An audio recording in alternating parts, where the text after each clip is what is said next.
Seja bem-vindo ao IBEVARcast, com mais um conteúdo exclusivo do IBEVAR, Instituto Brasileiro de Executivos de Varejo. Eu sou a Sofia e hoje falaremos sobre um assunto muito importante a todos nós: a sustentabilidade, mudanças climáticas e economia circular. O professor Cláudio Felizoni conduzirá um bate-papo com os nossos convidados, com perguntas esclarecedoras sobre estes temas. Como vai, professor? Olá, Sofia, tudo bem? Realmente hoje o tema é de grande interesse, particularmente para o varejo, porque tem uma relação direta com o consumidor final. O tema diz respeito à sustentabilidade, mudanças climáticas e economia circular. Nós convidamos aqui para participar dessa conversa 3 pessoas. O Fábio Feldman dispensa apresentações, mas ele é graduado em Direito pela Universidade de São Paulo. Nas décadas de 70 e 80, ele se transformou numa das principais referências nestas questões. É hoje, sem dúvida nenhuma, uma referência das mais importantes na discussão destes temas. Ele participou ativamente dos debates internacionais relacionados ao desenvolvimento sustentável, foi deputado constituinte, participou ativamente na organização da Rio 92, dirigiu a Secretaria Estadual do Meio Ambiente de São Paulo e, na esfera da sociedade civil, participou de conselhos de entidades como o Conservation International, o Greenpeace e o Global Reporting Initiative, entre outras. Temos também aqui a participação do Francisco Martins Rolo. O Francisco é gestor ambiental, ele é consultor de negócios sustentáveis da Bureau Veritas, tem mais de 15 anos de trabalhos relacionados à área de sustentabilidade corporativa, ESG, licenciamento ambiental, processos agroindustriais, gestão estratégica, atuação em projetos inovadores tanto aqui na América Latina como no continente africano. Além disso, vamos ter aí uma participação de fora da professora Mônica Kuglianskas, que está em Londres. A professora Mônica, ela é head do Progesa, que é o programa de sustentabilidade que traz também todas essas questões associadas a ESG, da FIA Business School. Ela também trabalha como conselheira na área de sustentabilidade do governo do estado de Mato Grosso, aqui no Brasil. Há mais de 20 anos atua como profissional de sustentabilidade e reputação, né, em diversos segmentos, e já foi anteriormente head de sustentabilidade da Danone. Bom, são com essas pessoas aqui que nós vamos aprender um pouco mais a respeito dessa questão e principalmente olhar essas questões na perspectiva do varejo brasileiro. Bom, há alguns anos o tema sustentabilidade ele passou a despertar a atenção da sociedade mundial. Antes de iniciar essa discussão, acho que seria interessante indagar a respeito do significado preciso dessa palavra sustentabilidade. O que significa exatamente sustentabilidade? Essa é uma pergunta importante, né? Porque ela realmente situa o começo da nossa conversa, né? Dá um pouco o contexto. Então, a expressão sustentabilidade, como ela é hoje utilizada, ela tem origem na concepção da ideia de desenvolvimento sustentável, né? Que foi um relatório publicado pelas Nações Unidas em 87, onde, né, a gente chama desenvolvimento sustentável o desenvolvimento que atende às necessidades atuais sem comprometer a habilidade das futuras gerações de atender às suas próprias necessidades, né?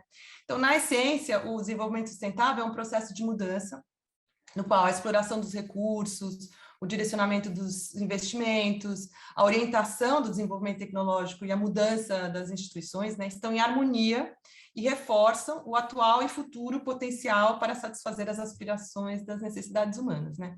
Então, esse é o conceito mãe, né, do desenvolvimento sustentável, daí que surgem todas as ideias de sustentabilidade. Muitas outras surgiram em função dessa, para tentar operacionalizar esse conceito, e acabaram tendo vários nomes diferentes. Um deles é a sustentabilidade, né? Da forma como usamos hoje, ela pode ser entendida até como uma resposta corporativa para esse desafio que as Nações Unidas trouxe para todas as nações envolvidas, né? De uma forma resumida e simplificada, a essência da expressão sustentabilidade está muito associada ao sentido de perenidade, né? E particularmente no âmbito corporativo, associada à ideia de práticas de gestão que assegurem a perenidade da organização ao longo do tempo. Obrigado, Mônica. Agora, uma indagação aqui para o Fábio, né? Principalmente a partir da segunda metade do século XX, intensificou-se muito a discussão entre crescimento e desenvolvimento. Há até uma expressão que se atribui equivocadamente a uma personalidade política, dizendo que, teria dito que primeiro seria importante fazer o bolo crescer para depois distribuir. Isso sintetiza essa ideia. E a pergunta é a seguinte: crescimento e desenvolvimento são ideias opostas? Primeiro, eu queria agradecer a oportunidade de estar aqui e dizer que essa tese foi absolutamente superada. E eu acho que é importante assinalar que era uma tese, inclusive, que confundia um pouco o crescimento econômico com o desenvolvimento. E eu falo isso porque, em relação aos temas que eu particularmente me dedico, que são os temas ambientais, quer dizer, essa ideia de crescimento não tinha capacidade de incorporar as outras dimensões, não apenas ambientais, mas sociais. E hoje, passado todos esses anos, eu acho que há, digamos assim, um consenso em relação à ideia do desenvolvimento sustentável. O que é o desenvolvimento sustentável? É aquele que ele tem um pressuposto de crescimento, mas tem um contraponto em relação à questão ambiental e às questões sociais.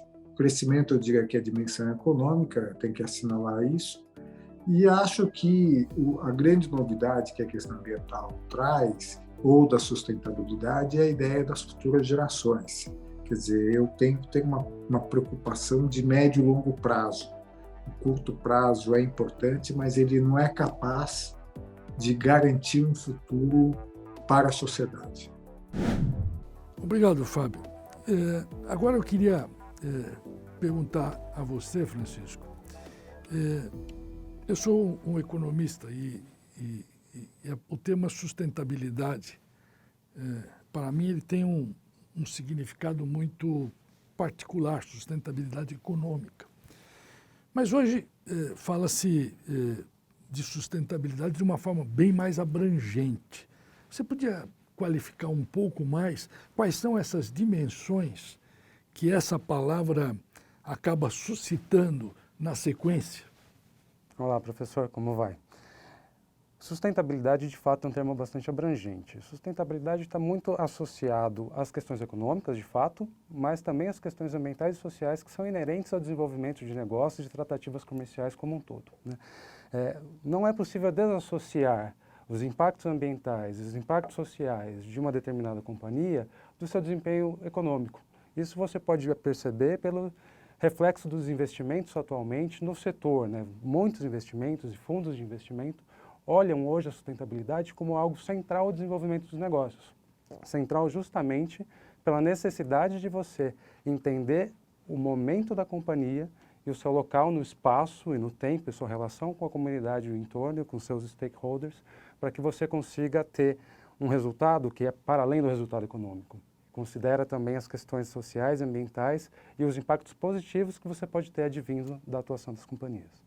É uma visão mais alargada da questão de sustentabilidade, não é? Eu também agora gostaria de fazer aqui uma pergunta para a Mônica, não é? Dizer o seguinte, nós estamos falando de sustentabilidade, quais são as variáveis que condicionam a sustentabilidade, tanto no que diz respeito a essa questão social, como a questão ambiental e as conexões obviamente, com a dimensão econômica? Bom, a sustentabilidade, na verdade, envolve toda a vida na Terra, né? Tudo que tem vida traz essa questão da perenidade, né? De se sustentar ao longo do tempo, né? A sustentabilidade da vida na Terra ao longo do tempo. Então, a gente tem diversos âmbitos. As próprias Nações Unidas, elas definiram já desde os anos 80, já uma série de indicadores, parâmetros que definem esse conceito. Então, são questões sociais. Primeiro foram os objetivos do milênio, depois eles se transformaram no que a gente conhece hoje como os objetivos do desenvolvimento sustentável. Então, assim, são aspectos sociais, aspectos econômicos, aspectos de desenvolvimento econômico e aspectos ambientais. Essas são as três, digamos, as três áreas, né, que lidam. Mas, assim, essas áreas são muito amplas, elas envolvem uma série de áreas diferentes, né, que conversam entre si, que às vezes são até antagônicas entre si, né? A sustentabilidade tem muito disso. A gente tem muitas ideias que são conflitantes, né? São áreas que olham por ângulos diferentes a questão da sustentabilidade, né? Obrigado, Mônica. A palavra, aliás, a sigla, não é? ESG, 3 letras E, Environment, Social and Governance. Então, eu queria perguntar ao Fábio qual é a responsabilidade da terceira sigla, da terceira letra dessa sigla, que é o G, na condução das duas primeiras. Qual a importância disso, que obviamente tem a ver com as organizações, para direcionar, para qualificar as duas primeiras letras dessa sigla, Environment and Social? O governance é importante porque ele é um instrumento que permite, quer dizer, que as duas questões anteriores, o ambiental e o social, sejam conduzidos de uma maneira adequada. Quer dizer, de maneira geral, eu diria que a governança ela exige o preenchimento de alguns requisitos. Talvez um deles seja a transparência. Quer dizer, você tem que ter transparência. Segundo, eu acho que está um pouco ligado à transparência, é a questão da mensurabilidade. Quer dizer, você tem que ser capaz de avaliar objetivamente o que está sendo proposto, o que está sendo realizado, o que eu diria que seria uma perspectiva de metas de sustentabilidade.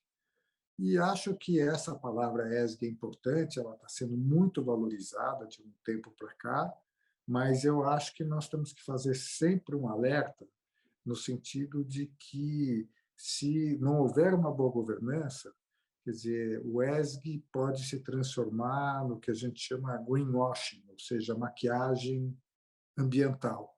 Aqueles que não estiverem levando, em outras palavras, a sério, quer dizer, o ESG, quer dizer, ou seja, essas preocupações sociais e ambientais, e estiverem divulgando de maneira equivocada, eu acho que eles correm muito risco de serem questionados, de terem a sua reputação colocada em risco, com muitas consequências, e muitas consequências concretas. Quer dizer, hoje se reconhece o chamado capital reputacional, e acho que o capital reputacional está muito ligado à transparência, como eu disse, a mecanismo de governança, e garantias de que as empresas estão levando esses assuntos a sério, ou seja, estão levando esses assuntos para valer. Obrigado, Fábio. Eu queria te perguntar, Francisco, o Brasil, né? Como é que ele se encontra nessa questão ambiental? Nós temos visto uma discussão muito grande, particularmente agora, com essa questão da Amazônia, etc. Como é que o Brasil se encontra no cenário internacional, né? Não olhando essas questões políticas, mas questões absolutamente técnicas? É muito interessante pensar em sustentabilidade como algo que de fato é global, porque as discussões são globais. Então, as ações das companhias, as ações dos governos que estão ligadas à sustentabilidade, elas têm uma repercussão hoje muito grande, né? Então, de fato, você tem uma visibilidade associada às questões da sustentabilidade que nunca se viu antes no mundo. E o Brasil é, de fato, um protagonista e tem que ser um protagonista nas questões ligadas à sustentabilidade por conta da sua biodiversidade, dos seus recursos naturais e pelas suas potencialidades, né, principalmente quando a gente olha para o varejo, de promoção de sustentabilidade em todos os elos. Nós temos hoje boas ações e ações que podem ser equiparadas às ações de referência que você tem no mundo associado às cadeias de valor. Agora, principalmente quando você começa a ter iniciativas de um olhar para questões sociais, questões ambientais ligadas à sua cadeia de fornecimento e você começa a trabalhar o desenvolvimento dos seus fornecedores para que você consiga melhorar as questões ambientais e sociais de governança ao longo da cadeia como um todo. Agora, este é um trabalho complexo no Brasil que tem diferentes questões sociais, diferentes questões ambientais, regionalidades importantes e uma visibilidade muito grande. Então, nós somos vitrine, e enquanto vitrine e com potencial de fazer um trabalho referência para o mundo, nós temos uma responsabilidade muito grande. Hoje nós temos, sim, boas ações que surgem e que começam a ser implementadas nas últimas décadas, principalmente nos últimos 10 anos, mas ainda há bastante caminho, né? Sustentabilidade é uma caminhada e a gente nunca está pronto para o que ela tem para trazer, porque ela, de fato, muda o tempo todo. Então, cabe a nós, enquanto profissionais, enquanto que trabalham com sustentabilidade, enquanto pessoas que se relacionam com a sustentabilidade de uma forma ou de outra, né, estar atualizados e sempre acompanhando essas mudanças para que a gente mantenha e assuma cada vez mais o papel de protagonista. O crescimento econômico brasileiro, Mônica, ele depende muito de captação de poupança externa. Nós temos aí um baixo nível de poupança doméstica. Dependemos muito dos investimentos estrangeiros. Quais são, até porque você está aí fora, né? Está na Inglaterra, quais são os principais aspectos ligados ao ESG, você é uma especialista nesse assunto, que atraem ou afastam os investimentos para o Brasil? Os investidores sempre estiveram de olho no Brasil, né? O Brasil é um país muito atraente para o investimento por todas as razões que a gente já conhece.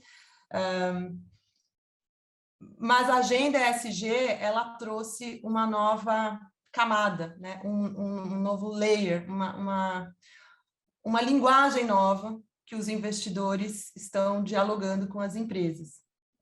O setor financeiro teve muito, digamos, dormente, eu diria, com relação às questões da sustentabilidade, mas nos últimos anos, diria, sei lá, nos últimos 3, 4 anos, 5, muito direcionado pelo Fórum Econômico Mundial, né, as questões que listam os riscos mais importantes cada ano, né, os riscos econômicos. Então, as questões ESG tomaram esse protagonismo que a gente está vendo agora. E o Brasil, como você bem falou, tem recursos importantes, né? O Brasil agora está se destacando, especialmente na área de mercado de carbono, né? O Brasil tem muitas commodities, é um país sempre foi muito atraente e continua sendo muito atraente. Mas o que atrai realmente, o que afasta os investidores? Bom, todos os aspectos ESG preocupam os investidores, porque o seu conjunto, né, comunica para o investidor o grau de sustentabilidade da empresa que ele pretende investir. Talvez um dos mais preocupantes na perspectiva do investidor que a gente escuta falar seja o pilar da sustentabilidade ambiental, porque os riscos econômicos mais importantes atualmente reconhecidos estão ligados realmente às questões ambientais. Mas tem outros aspectos também muito importantes, por exemplo, um que está ligado à questão dos riscos reputacionais, né? O Brasil tem problemas importantes em questão de comportamento ético, de corrupção, né? Os investidores sabem, então, às vezes falta de transparência. Então, essas são questões que os investidores estão olhando. Então, os pilares no ESG de governança e ambiental, talvez nesse momento sejam os que mais impactam a decisão dos investidores. Mas isso porque essas estruturas, né, esses frameworks dedicados a essas questões, elas estão mais avançadas do que o framework de análise das questões sociais. Por exemplo, há uns 2 anos atrás, mais ou menos, a União Europeia publicou os critérios para definir investimentos ambientais. Então, isso foi teve um efeito cascata, né? Os bancos centrais incorporaram muito dessas diretrizes nos seus testes de estresse. Então, isso acaba rolando para os bancos comerciais. Então, as questões ambientais elas já estão mais equacionadas, com estruturas e indicadores para avaliação mais disponíveis. Mas esse ano, por exemplo, a União Europeia está criando a taxonomia para definir os critérios de sustentabilidade nas questões sociais. Então, esse nível de accuracy, né, de definição, ele vai estar disponível também, né, para as questões sociais num curto prazo. Então, eu imagino que daqui uns 2 ou 3 anos, a questão social ela vai ter um protagonismo também. Agora, o que atrai o investidor é um investimento que tem clareza sobre quais são os seus riscos, né? E que os negócios têm uma estratégia para lidar com eles, no curto e no longo prazo. Então, aí entra a questão de governança, né? Como a empresa se posiciona com relação a esses riscos, o que eles estão fazendo para lidar com questões, por exemplo, de adaptação referentes às questões climáticas. Por exemplo, muitos investidores aqui na Europa e no Global North, né, que a gente fala, eles estão muito focados na transição para a economia de baixo carbono. Então, existe um debate, né? A gente deve deixar de investir nas empresas que não estão já atuando na economia de baixo carbono, ou a gente deve investir nelas para que elas façam essa transição. Isso é um debate na comunidade financeira que já tem até um tempo. Então, assim, tem muitos investidores que querem ajudar as empresas nessa transição, né, para que elas não simplesmente deixem de existir. Existe uma mentalidade de apoio a essa transição das empresas para uma economia de baixo carbono. Então, os investidores olham os riscos, mas olham também as oportunidades, né? E as empresas, além de estar atentas a esses riscos, também podem criar oportunidades para serem mais atraentes para esses investidores. Fábio, o varejo, a definição de varejo, segundo alguns autores, por exemplo, o Kotler, define como uma atividade, que falo varejo de bens, porque tem o varejo de serviços. O varejo de bens é aquela atividade que vincula a indústria, o setor manufatureiro com o consumidor final.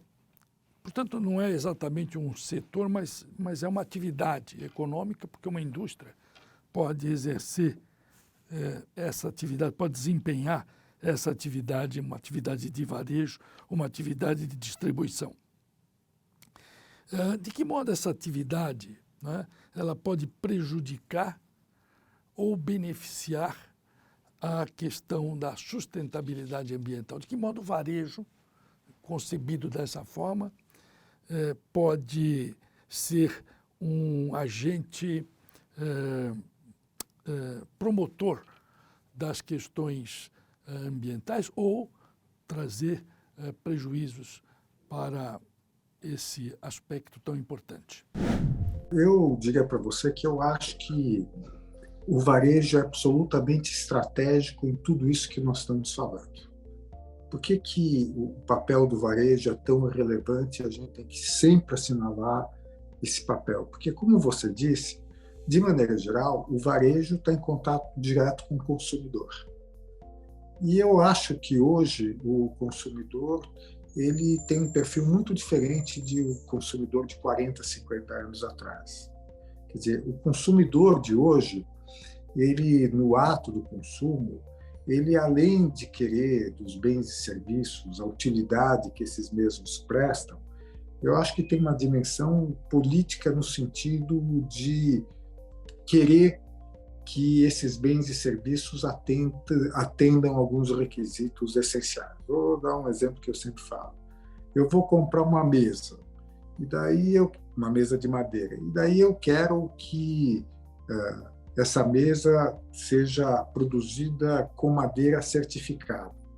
A mesa, eventualmente, é a mesma, mas quando eu coloco a exigência de madeira certificada, eu estou dizendo o seguinte: eu quero uma mesa que não provoque ou que não seja parte do desmatamento da Amazônia, da Mata Atlântica.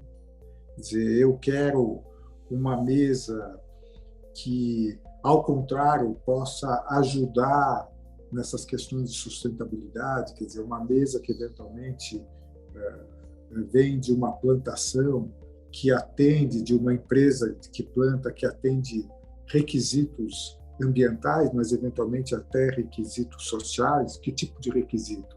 Quer dizer, tenha mecanismos de evitar trabalho escravo, trabalho análogo a escravo, que recentemente o Brasil teve aí uma situação crítica de que se flagrou muitas pessoas, quer dizer, no que se chama trabalho análogo a escravo.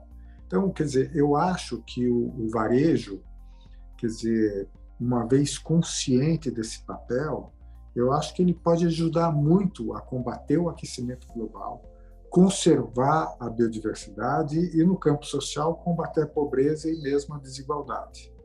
Quer dizer, eu acho, por exemplo, que eu tenho um dos temas que eu tenho discutido muito é lixo no mar.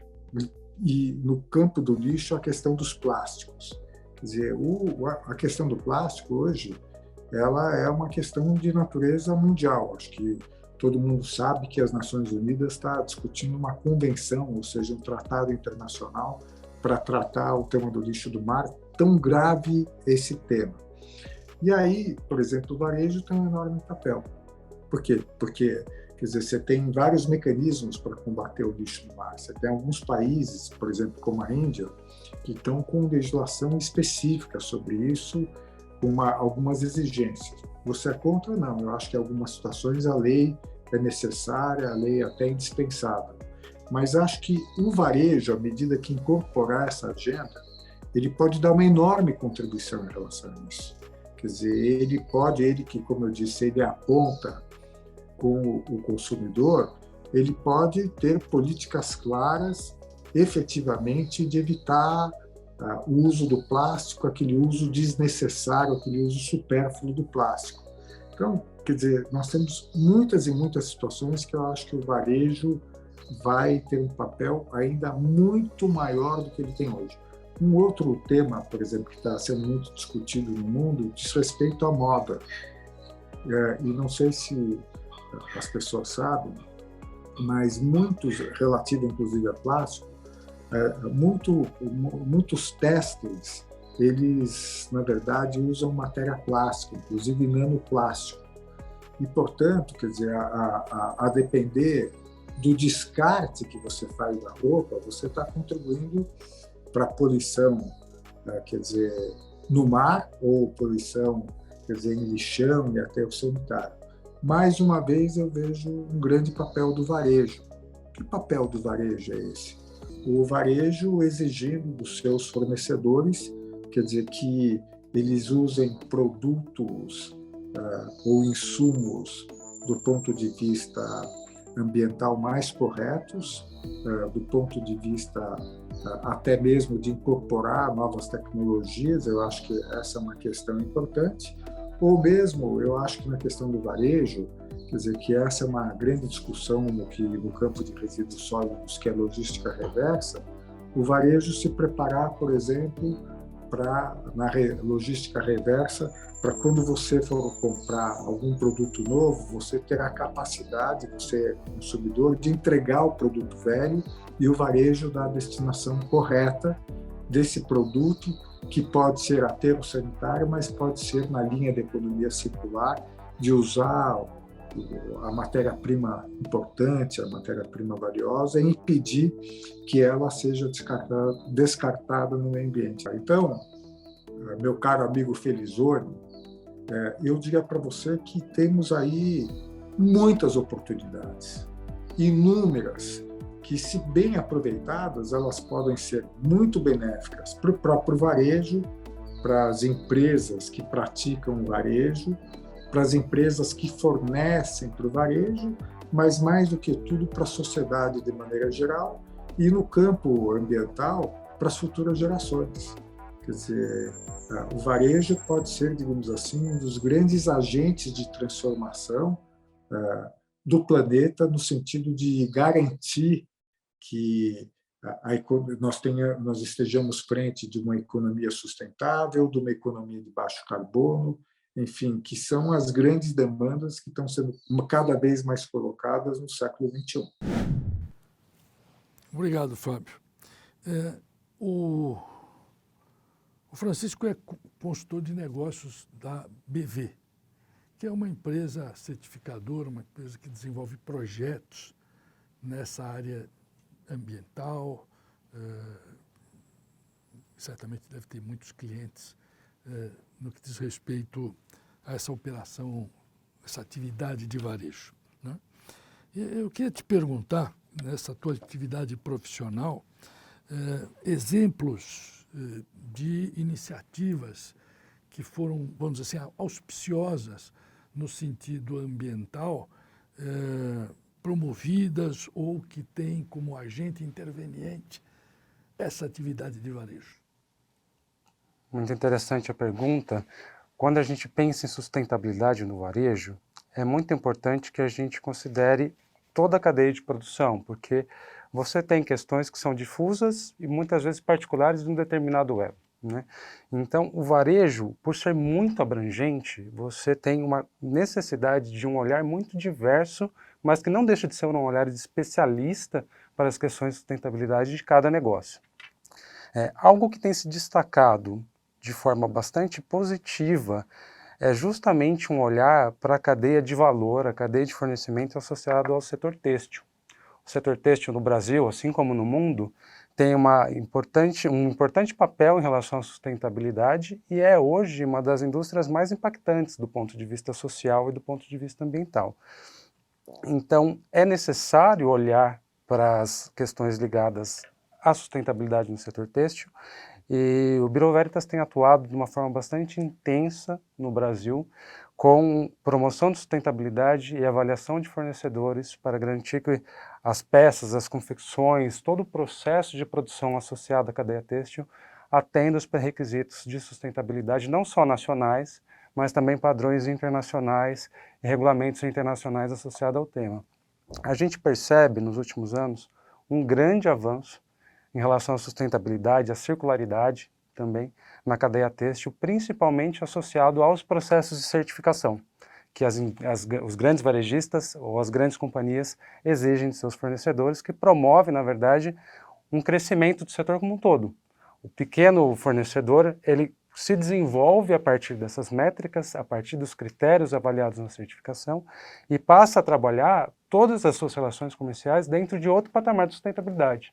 E com isso você tem uma onda de promoção de sustentabilidade muito interessante. Fábio, fala-se muito nos três verbos, né? Reduzir, reutilizar e reciclar. Isso, aqui no Brasil, ela representa um chamamento, algo que está enunciado, mas sem efetivamente questões mais concretas, ou de fato isto já encontra ressonância na sociedade brasileira? Infelizmente, nós ainda estamos longe de ter práticas realmente sustentáveis e reais. Eu vou citar um exemplo que eu vivi muito recentemente. Eu estive em Manaus e fui para lá para discutir o tema dos resíduos sólidos. E aí, primeira constatação, na cidade de Manaus, os igarapés, todos eles tomados por resíduos, basicamente PET, mas todos eles tomados por resíduos, por lixo. Quer dizer, inclusive do ponto de vista social, população vivendo em palafitas, nos igarapés, dentro de Manaus, ou seja, uma pobreza inegável, uma pobreza, padrão de pobreza muito grande, e essa mesma população, na verdade, vivendo em palafitas e sem nada relativo a saneamento básico, coleta de esgoto, água potável, inclusive esgoto lançado nos igarapés, onde essa mesma população toma água. Daí, isso na cidade de Manaus, que é uma capital do Brasil. Daí eu fui para 2 municípios visitar 2 lixões. E aí eu fiquei mais estarrecido, porque eu tenho uma vivência grande de lixões, porque como eu acompanho esse tema há muito tempo, o primeiro projeto de lei de resíduos sólidos foi apresentado lá na década de 90, quer dizer, eu fui lá assistir. Os lixões, eles, na verdade, a céu aberto, população vivendo em lixão, e quando chegava o caminhão do lixo para despejar o mesmo, o que se via era uma disputa entre aquela população e os urubus que conviviam na mesma área, ou seja, pobreza absoluta. Então, o que eu quero dizer com isso? Eu estou falando de um tema que eu conheço, que é gestão de resíduos sólidos, gestão de lixo. Certamente nós não passamos na prova dos 9, nós não passamos o teste da realidade. Não passamos. E eu sempre cito um exemplo, quer dizer, que atesta isso. O projeto foi apresentado em 92, a matéria foi aprovada em 2010, nós estamos em 2022, passaram-se 30 anos e aquela situação dramática. Então, eu acho que o Brasil precisa, e precisa muito, de uma gestão mais comprometida, de ações mais concretas e algumas coisas que envolvem o varejo, envolvem o setor empresarial de maneira geral, que nós não conseguimos colocar na lei, que eu chamo, e que já é praticado fora do Brasil, responsabilidade pós-consumo. Quer dizer, eu peguei uma garrafa de PET de uma determinada marca, eu peguei, que lá tinha também uma geladeira jogada no meio do igarapé.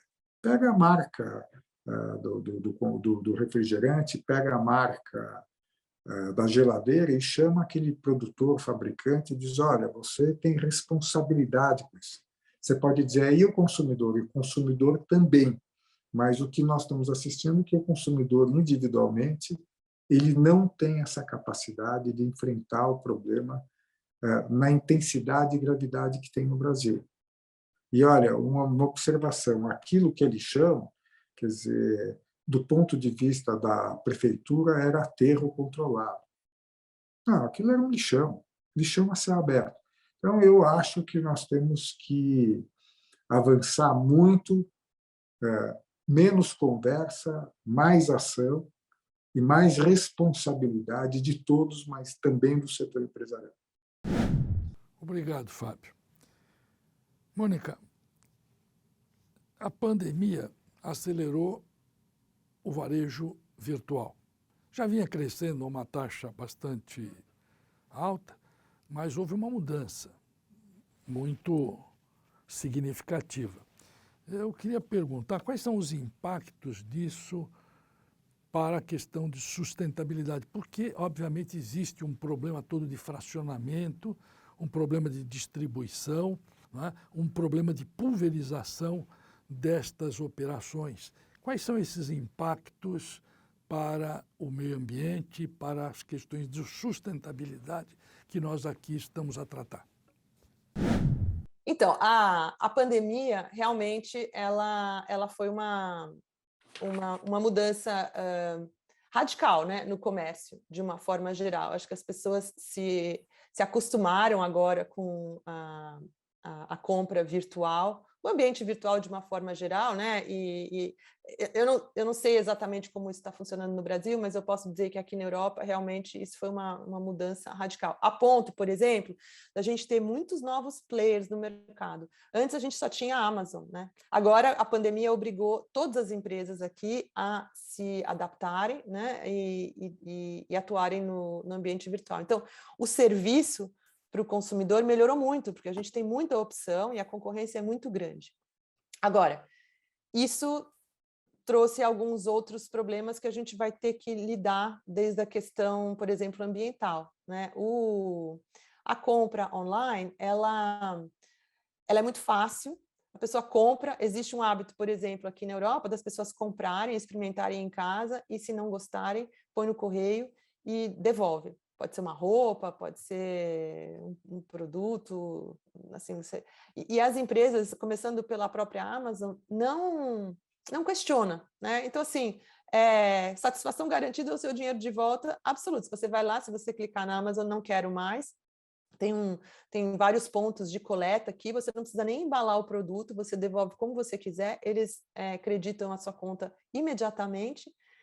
Então, isso transformou a vida do consumidor numa festa, né? Assim, o consumidor não pensa duas vezes, então a gente está com a faca e o queijo na mão. Mas isso tem um impacto, porque eu sei que sem embalar um produto que eu comprei adequadamente, ele não vai ser vendido novamente. Qual é a chance dele voltar para o hub ali de onde ele foi tirado? A chance dele ir para um landfill, né? Para como é que fala? Um aterro ou ser queimado, por exemplo, ou ser destruído, é muito grande, porque não existe esse cuidado de reutilizar o produto, né? Eu acho que essa é uma característica que ficou muito clara no comércio virtual de uma forma geral. Mas eu acho que as pessoas agora, pouco a pouco, estão voltando a querer estar mais presentes, estar mais em contato com o ser humano, de uma forma geral, em todos os âmbitos. E eu acho que a experiência do consumo, ela é muito mais prazerosa quando você tem um contexto, né, onde você interage e tal. Eu acho que tem algumas indústrias que são mais complicadas do que outras, né? Por exemplo, a indústria de roupas, né, de vestimenta, o apparel, que a gente chama aqui, é uma indústria muito complicada, eles têm um trabalho aí importante para resolver o impacto deles. Mas, por exemplo, na área de alimentação, isso foi... Assim, o custo de manter um grande supermercado operando, ele é muito alto, ambiental, né? Só o custo de refrigeração é altíssimo. Então, você não ter esses hubs, né, de compras e as compras serem entregues em casa, eu acho que é uma mudança que não tem mais volta atrás. Mas, assim, o que eu acho que no final das contas vai equilibrar tudo isso é legislação. Eu acho que os governos ainda estão se acostumando com esse novo mundo virtual de alguma forma, e eu acho que em questões especialmente ambientais, nós vamos ver legislação saindo em breve, para realmente não deixar esse waste, né, esse desperdício que acontece seguir crescendo, eu acho. Francisco, tem uma frase muito interessante do Papa João XXIII. Ele dizia o seguinte, que até para evangelizar, as pessoas precisam estar alimentadas, porque senão a mensagem não chega. Então, olhando para isso, não é? E evidentemente isso tem a ver com a questão da pobreza. Como é que as pessoas com essas restrições econômicas e que se avolumaram, infelizmente, com essa pandemia, lidam com essa questão ambiental, né? Evidentemente, isso é importante, mas isso, como é que é priorizado para uma sociedade tão carente quanto a nossa? Tem uma frase que é muito comum no meio agrícola, quando os produtores rurais dizem que o produtor que fecha no vermelho não olha o verde, né? É algo que vai nessa linha de pensamento também, de que necessidades anteriores são mais importantes do que muitas vezes questões ligadas ao desenvolvimento ambiental. Eu entendo que não é possível desassociar o desenvolvimento econômico das questões ligadas à sustentabilidade e às questões ligadas ao meio ambiente, né? Social e meio ambiente. Então, é responsabilidade dos governos e é responsabilidade das empresas como um todo, nos seus diferentes setores, né?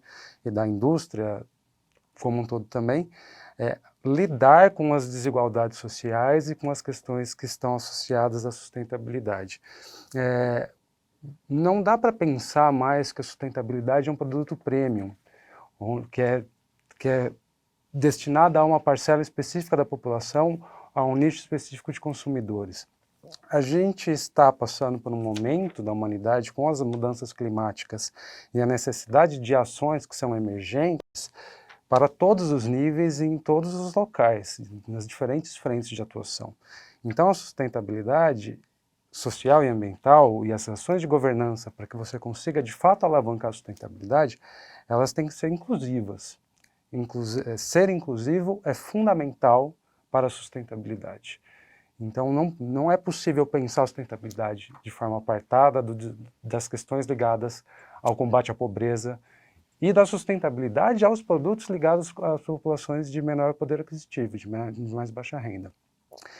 Não como linhas específicas, eu imagino, mas com um olhar para as estratégias de negócio. As estratégias de negócio, elas têm que trazer a sustentabilidade no seu desenvolvimento do negócio. E com isso, eu vou ter não só uma linha de produtos ou uma gama de serviços com um apelo de sustentabilidade maior, né? Eu vou ter todo um desenvolvimento de cadeias de valor que são inclusivas, que trabalham sustentabilidade, que combatem, em conjunto com os governos e com todas as políticas que são necessárias, a distribuição de renda, a má distribuição de renda e outras questões sociais. Fábio,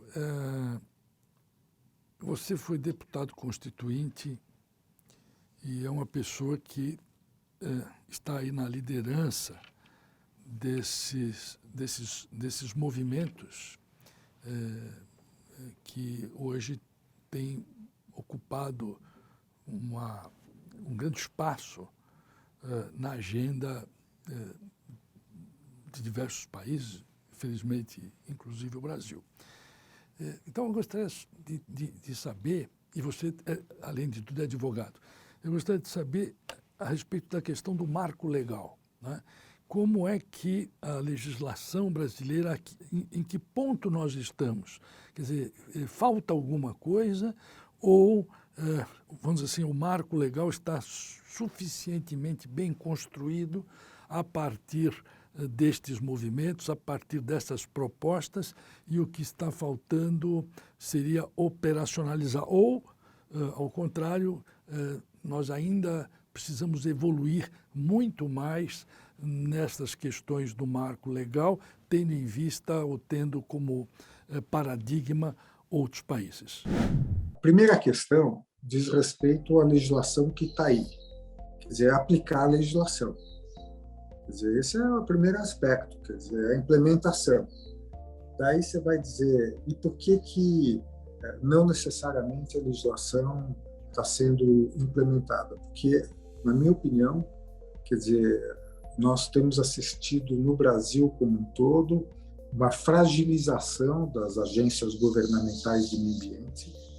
Essa fragilização se reflete de várias maneiras. A primeira delas é a falta de recurso, falta de gente qualificada, ou seja, elas estão muito fragilizadas. Se eu não tenho agências governamentais bem preparadas, dificilmente eu posso garantir o enforcement da legislação, ou seja, quer dizer, observação da legislação. Segundo, eu acho que em muitos casos nós temos que rever a legislação. Nessa que eu te falei, da Política Nacional de Resíduos Sólidos, nós não conseguimos, do ponto de vista político, colocar na lei, na minha opinião, o que já se pratica fora do Brasil, que é responsabilidade pós-consumo. Pois o produto no mercado tem que retirar o produto do mercado e dar boa destinação. Porque a lei, ela trabalhou em dois conceitos. Um deles chama responsabilidade compartilhada, quer dizer o seguinte, quer dizer, quem tem que fazer a coleta e a destinação é o poder público com o setor empresarial. Nenhum deles, na minha opinião, está fazendo devidamente. Então, eu acho que tem que mudar a lei. Tem que pôr claramente responsabilidade pós-consumo. A partir do momento que você tem na lei que a responsabilidade pós-consumo do fabricante, do produtor, quer dizer, eu acho que se cria mecanismos e arranjos institucionais para cumprir com isso. Outra coisa que a lei fez foi colocar o que a gente chama logística reversa, através do que ela determina planos setoriais. Também não funcionou. Você diz, como não funcionou? Imagina, a lei é de 2010, nós estamos em 2022, você quer pegar o teu celular e quer, depois de usar o seu celular, dar uma destinação adequada. Você não consegue. Então, eu acho que isso é muito importante. Acho que houve obstrução para se colocar a responsabilidade pós-consumo. Então, eu acho que o dia que colocar na lei, e a lei brasileira tiver responsabilidade pós-consumo, eu tenho certeza que fica mais fácil operacionalizar a responsabilidade compartilhada e vai se acelerar os chamados planos setoriais de logística reversa. Mônica, o que é exatamente economia circular, não é? E como as relações da manufatura com o varejo podem contribuir com a questão da sustentabilidade ambiental? Você falou de dois conceitos, né? Um é o conceito da economia circular, que é o conceito, assim, é o oposto, né, da economia linear. Então, no caso da economia linear, você tem um modelo onde os produtos são colocados, consumidos e descartados, né? E na economia circular, você tem um modelo econômico que questiona o modelo de produção e consumo atuais, né, que é o que a gente chama da economia circular. Esses processos, eles dependem da disponibilidade de matérias-primas, de energia e como lidar com os resíduos. O crescimento, ele se define por quanto mais produto vende, maior o lucro. Então, essa é a economia linear, né? Ele gera impactos ambientais crescentes e, portanto, perdas na cadeia de valor da cadeia produtiva, né? Mas o modelo econômico atual, ele também tem um aspecto que é um risco para as empresas, né? Ele tem um risco de acesso e volatilidade de preços de matéria-prima. As matérias-primas estão cada vez mais difíceis, né? Assim, existem riscos associados à obtenção dessas matérias-primas que, por exemplo, um investidor estrangeiro já está questionando, né, de onde vêm essas matérias-primas. O modelo de economia circular, ele trata dos processos que simulam processos naturais, inspirados na natureza, nos ecossistemas da natureza. Então, a natureza tem bilhões de anos de expertise em processos circulares altamente eficientes, né? Praticamente perfeitos, onde a matéria e a energia fluem de forma circular. Não tem resíduo, né? Nada sobra, nada falta, ou seja, que um organismo descarta, um outro utiliza. Então, os processos circulares se utilizam desse design adaptativo, que a gente chama, né? Ao invés do foco no crescimento absoluto. O foco está nas inter-relações e como essas geram riqueza e abundância. Então, na economia circular, a gente tem os ciclos técnicos e os ciclos biológicos. Os ciclos técnicos são os que a gente conhece, que é a manutenção, reutilização e redistribuição, remanufatura e recondicionamento, e aí a reciclagem. Note que a reciclagem é o último recurso entre os ciclos técnicos. Então, essa ideia de que a gente pode reciclar tudo eu diria que ela é meio utópica, assim, porque a reciclagem ela é caríssima, é um processo muito caro. Então, o segredo para a gente criar uma economia sustentável é focar na circularidade por design, né? Quer dizer, os produtos já são criados com outro conceito. E isso, como é que reverte para o varejo, digamos, para essa relação do varejo, né, da distribuição com a fabricação? Claro, o varejo é um elo fundamental porque ele é o elo que conecta o produto, né, a fabricação, com o consumidor, né, que é um player importante se o consumidor não tiver engajado nesse sistema, então ele não funciona, né, ele não avança, essa circularidade não acontece. Então, existe uma grande necessidade de trabalhar de forma sistêmica, né, com todos os elos da cadeia produtiva e da distribuição, para poder realmente efetivar essas atividades, essas características da economia circular. Sem essa parte, sem esse elo da cadeia, ele não funciona, né? Tanto na hora de você entregar o produto, como você recolher, né? Por exemplo, em questões de logística reversa, por exemplo, o ponto de contato normalmente é o ponto da compra. Então, o consumidor ele precisa desse apoio logístico, né, do varejo. Agora, tem um aspecto importante que eu acho que vale ressaltar com relação a isso, que é a expertise, né? O varejo tem uma expertise que a indústria não tem.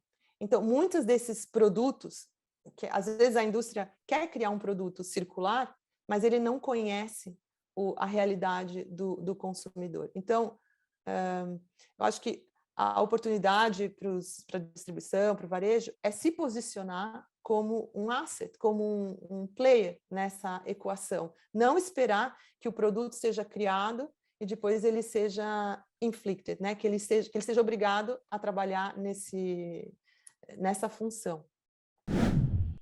Obrigado, Mônica. Francisco, você trabalha na Bureau Veritas, certificações. Qual é o papel desse processo de certificação, da qualificação da sustentabilidade ambiental? De que modo, efetivamente, esse processo de certificação contribui? Certificação está associado a um processo de credibilidade. Então, a certificação ela existe para que você tenha uma padronização de uma forma de avaliação e você tenha como ter um resultado que seja comparável entre diferentes companhias, entre diferentes negócios. Quando a gente pensa em certificações associadas à sustentabilidade, você tem uma importância muito grande justamente numa padronização da forma de ações de demonstração de resultados e também há uma necessidade que o mercado vem exigindo de uma forma cada vez mais intensa, e os investidores também, de você ter processos verificados, né, processos de verificação sobre as ações de sustentabilidade para que você possa, de fato, comprovar as ações que estão sendo colocadas. No momento que a sustentabilidade ganhou uma visibilidade tremenda, principalmente em relação à exigência dos stakeholders por produtos e soluções que levem a um desenvolvimento de uma economia de menor impacto ambiental e social, as companhias começaram a implantar suas ações e a divulgar seus resultados sobre sustentabilidade. E com o acúmulo de informações, né, é cada vez mais importante que você consiga, de fato, entender o que no dia a dia está sendo executado. E o processo de certificação e de verificação promove justamente isso. É um processo de uma avaliação independente, então não é mais a companhia dizendo que faz, né, isso passa por um processo de avaliação independente, justamente para que você consiga notificar ao mercado, os seus consumidores e a todas as partes interessadas, de uma forma padronizada e verificável, o que está sendo realizado. Isso traz credibilidade, isso traz, de fato, avanços na sustentabilidade do ponto de vista de estratégia como um todo. Obrigado, Francisco. Agora, eu vou fazer uma pergunta final para os meus 3 convidados. Vou fazer a mesma pergunta, que é a seguinte, começando pelo Fábio. Fábio, o que o varejo efetivamente pode contribuir? Tá? E aí, o varejo, estou me referindo ao varejo de bens, e falando não só dos empresários, das organizações, mas também dos consumidores, que me parece a peça mais importante dessa equação. Não é? O que empresários, o que consumidores podem fazer no âmbito do consumo de bens, portanto, o varejo, de modo a colaborar efetivamente com essa questão ambiental. Outra questão que eu queria falar, que aí eu quero voltar ao varejo, que eu acho que é importante, que eu acho que todo mundo que está ouvindo a gente vai entender. Aqui em São Paulo, o supermercado resolveu cobrar pela sacola de lixo, plástico. Eu fui inteiramente favorável, porque eu acho que um dos desafios do plástico é que ele realmente é muito barato. E como ele é muito barato, se usa o plástico absolutamente indevidamente, desperdício. Isso a gente vê na rua, plástico, em qualquer lugar do Brasil você vê plástico, mesmo lugares ermos, afastados. Então, quer dizer, eu achei que aquela foi uma boa medida, uma medida importante, uma medida necessária. Mas você vai no supermercado, compra N produtos alimentícios, frutas, legumes, o que for. Daí você chega em casa. Eu não sei quem tem essa oportunidade, por exemplo, eu moro sozinho, sou eu que faço isso. Né? A quantidade de plástico que tem é gigantesca, que, na minha opinião, fica quase que patética essa ideia de restringir o uso da sacola plástica. Aí é um papel do varejo. O varejo pode, sim, ter uma política clara, por exemplo, supermercado, no sentido de compromissos de reduzir o uso de plástico nas embalagens, não é isso? Quer dizer, ajudar o consumidor nisso, quer dizer, conversar e dialogar com os seus fornecedores, porque é isso, o varejo conversa com quem? Com os seus fornecedores, e garantir que esses seus fornecedores ajudem. E até tem ironias, né, Felizone? Um dia desse eu comprei morango orgânico, e o morango orgânico vem em plástico. E tem uma questão do plástico, que ainda no Brasil se fala muito pouco, não é isso? Que é a contaminação que os plásticos provocam no meio ambiente e na saúde humana. Quer dizer, no meio ambiente, aquelas imagens de tartaruga comendo saco plástico, aquelas são corriqueiras, triviais, todo mundo conhece. Mas agora estão se fazendo estudos mostrando, por exemplo, que na corrente sanguínea nós temos contaminação de plástico. Então, Felizone, eu adoraria ver vocês aí trabalhando com a gente, com, por exemplo, as redes de varejo, supermercados, numa política de redução de plástico. Quer dizer, concretamente falando, a questão de roupas que eu falei, quer dizer, no Brasil se fala pouco, mas fora do Brasil, hoje tem toda uma discussão sobre moda e moda sustentável. Por que a gente não vai trabalhar com isso? Então, o que eu vejo é um potencial gigante de boas ações.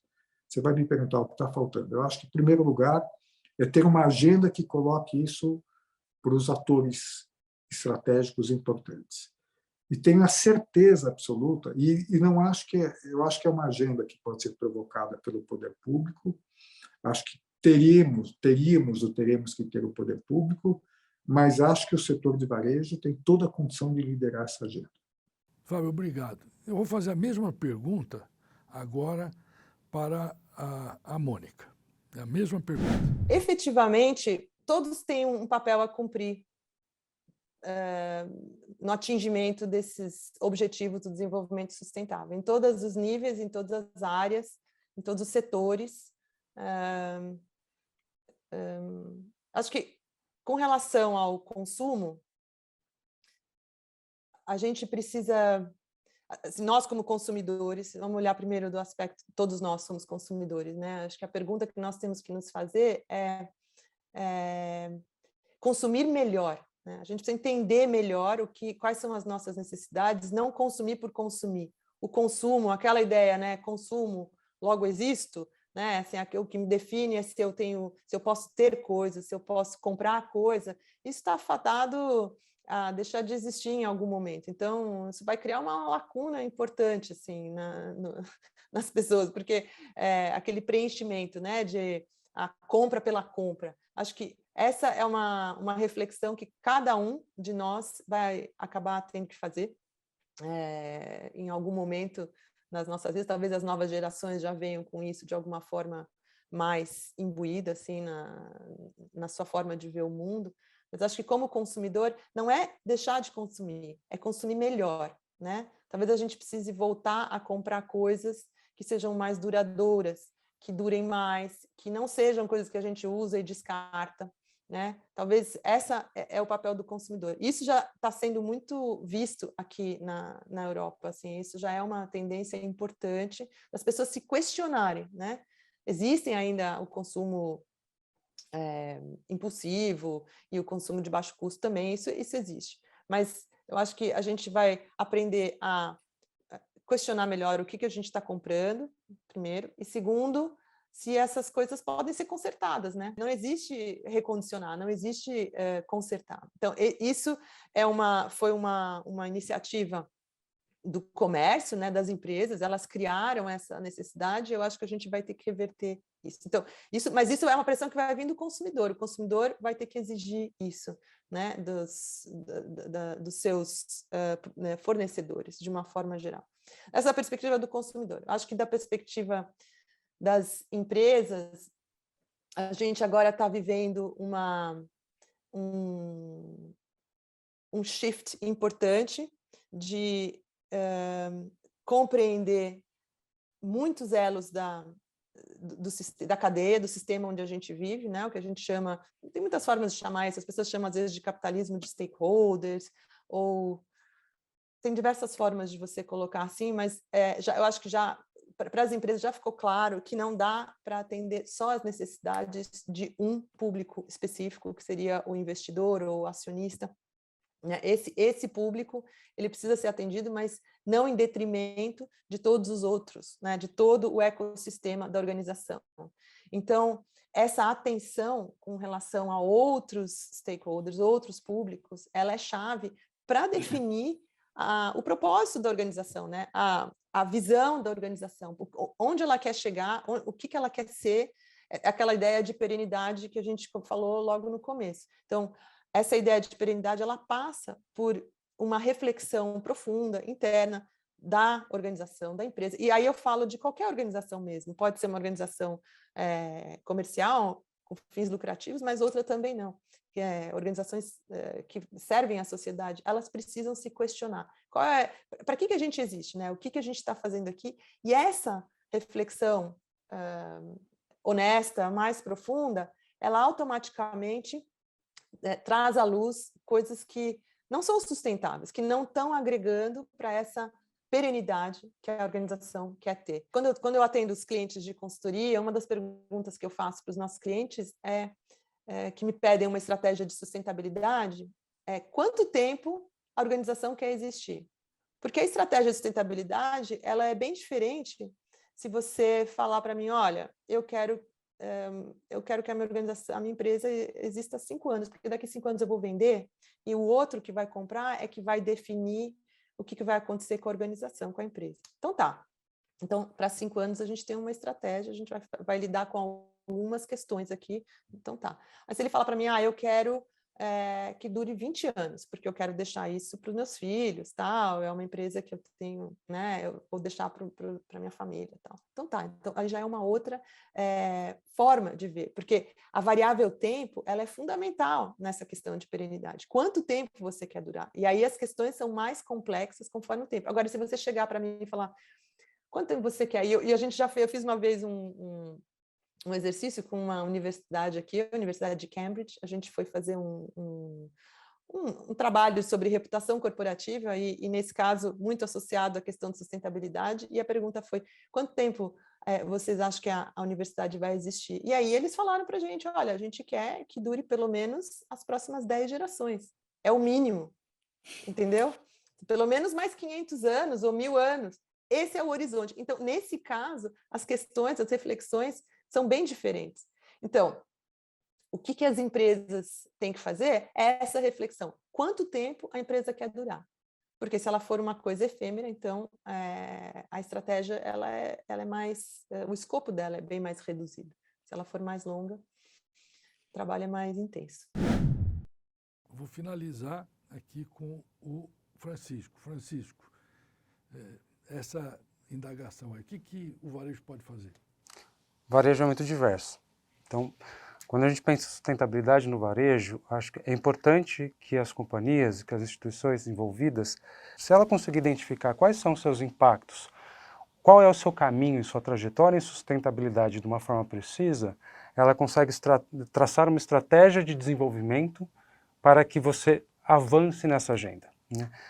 Em sustentabilidade é muito importante você ter um caminho e você entender o momento em que você está e onde você quer chegar, por ser um assunto muito amplo, assim como o varejo. Então, determinado segmento vai ter desafios associados à cadeia de fornecimento, a questões sociais dos seus fornecedores, a questões ambientais. Outros podem ter questões ligadas a mudanças climáticas e emissões de carbono, que são mais importantes, são mais relevantes. O importante é saber de que forma você consegue identificar os seus problemas e os seus desafios e resolvê-los pouco a pouco, pensando que ninguém está sozinho, né? E as companhias e as corporações também não. Então, é preciso trabalhar de forma relacional, upstream e downstream, com a cadeia de valor, para que você consiga ampliar os benefícios de sustentabilidade. Em relação aos consumidores, os consumidores, de uma forma ampla, estão exigindo ações e produtos mais que demonstrem impactos ambientais reduzidos, questões ambientais sociais de maior inclusão, maior diversidade em relação aos produtos. Mas eles também estão olhando para dentro das empresas. Eles querem entender como as empresas estão se organizando em relação à sua diversidade do seu quadro funcional. De que forma essas questões são tratadas internamente. Eu acho que é importantíssimo você olhar a sustentabilidade não só da porta para fora, mas também da porta para dentro. E com isso você consegue atender às expectativas do mercado, dos seus consumidores e, de fato, colaborar para o desenvolvimento de cadeias de desenvolvimento sustentável. Obrigado, Francisco. Queria também agradecer muito a participação do Fábio, da Mônica.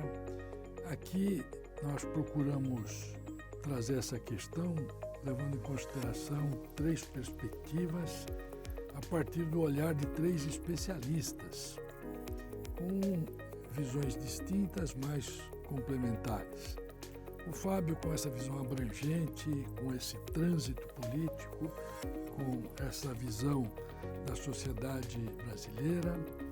A Mônica, principalmente os aspectos ligados à educação, à sua atividade também na liderança do Proges, um importante programa de ESG aqui da Fundação Instituto de Administração, e o Francisco à frente de importantes missões que visam a qualificar as empresas para a oferta de produtos cada vez mais compatíveis com as metas de sustentabilidade que nós todos perseguimos. Então, queria agradecer a todos pela enorme contribuição que deram aqui à sociedade brasileira e certamente ao varejo.